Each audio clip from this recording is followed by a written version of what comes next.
hostile activity. Resume securing the container once the threat is neutralized.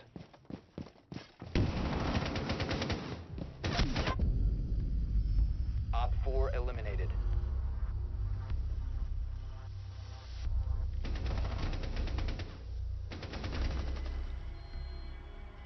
This is a game that I've put hundreds of hours into, and I've had a love-hate relationship with it over the course of 2 years. There's aspects that I absolutely love about it, like the sense of teamwork, the pressure the 3 game modes have, and the content updates for the game.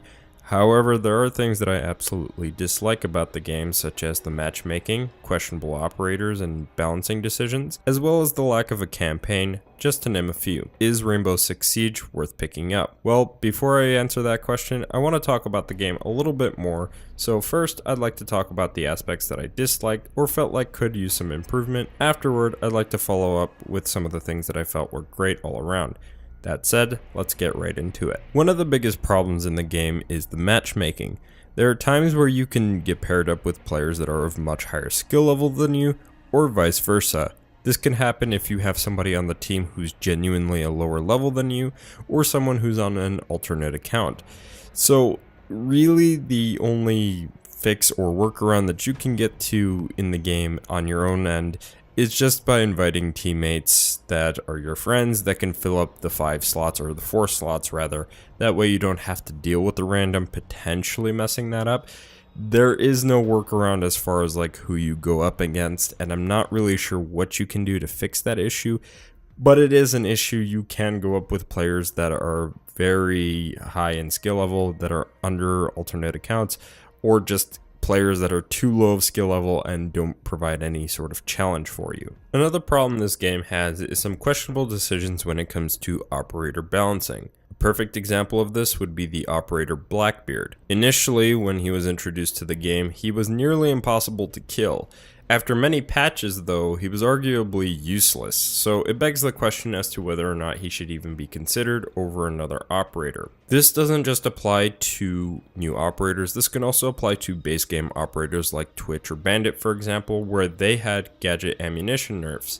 So it varies on the degree, but there have been some questionable decisions when it comes to balancing. However, I will say that it is a partial contradiction on my end, because the game is ever changing, so one change today could mean something bad, but tomorrow there could be a better change that alleviates that. Lastly, this could be a double-edged sword, and it could also mean that somebody might want to avoid this particular entry within the Rainbow Six franchise. It's the lack of a campaign. There is a bit of backstory and bios with the operators, like the operators' age, name, their personalities, things like that, but that's really not enough to satisfy anyone looking for a new campaign, especially if anyone was looking forward to Rainbow Six Patriots, which was a game that was going to have a campaign that unfortunately has been cancelled.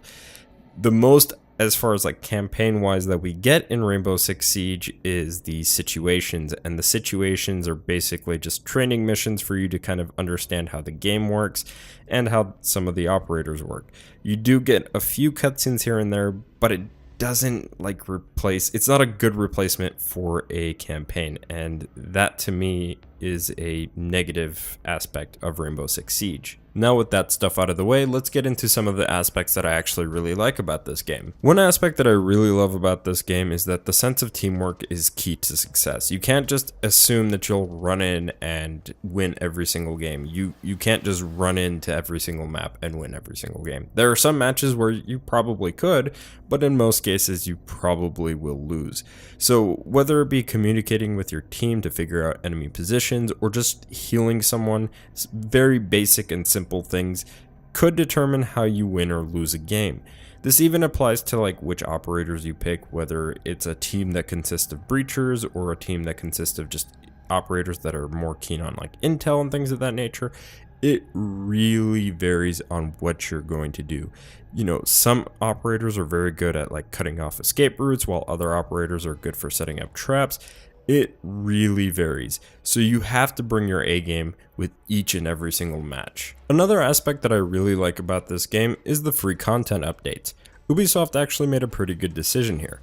Everyone gets the new map if the season is planned for one, at the same time, while season pass holders get the new operators a week before everyone else. The only negative thing that I would have to say about this is that Ubisoft sometimes changes the plans to how the roadmap will turn out for the year.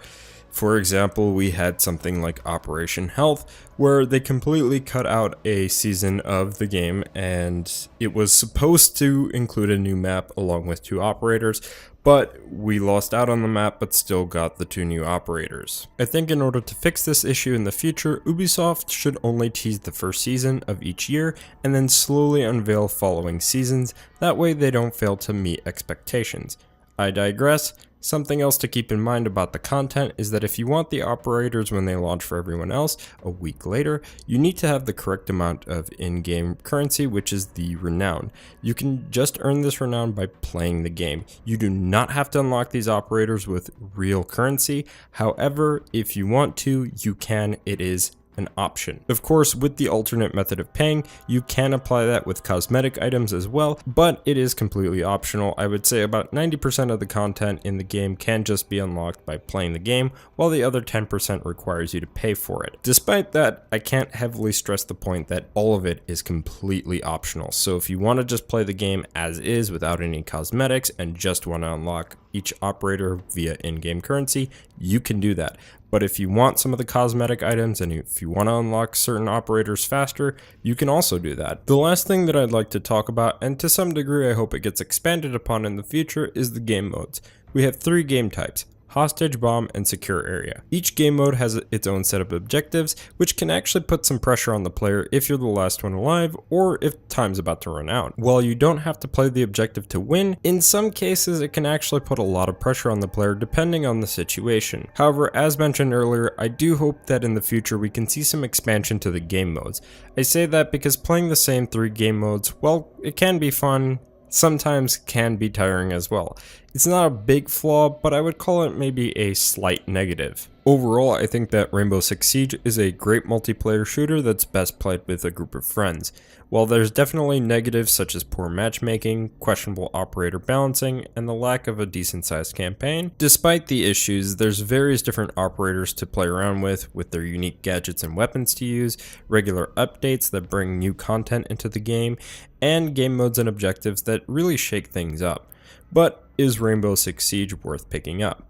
Well, you'll actually be surprised to hear that this is the first game that I would actually say yes indeed, it is worth picking up. If you're looking for a competitive first-person shooter that's set in various different close quarter settings, then this would be the game for you. Also, if you're interested in the game but you're not really sure if you should pay $60 for it, well, you'd be happy to know that the game occasionally has free weekends where the game will, from time to time, go on sale for 50% off. With all that said, I hope you all enjoyed the video, and if you'd like, you can feel free to share, comment, like, and subscribe, and I will see you all in the next one.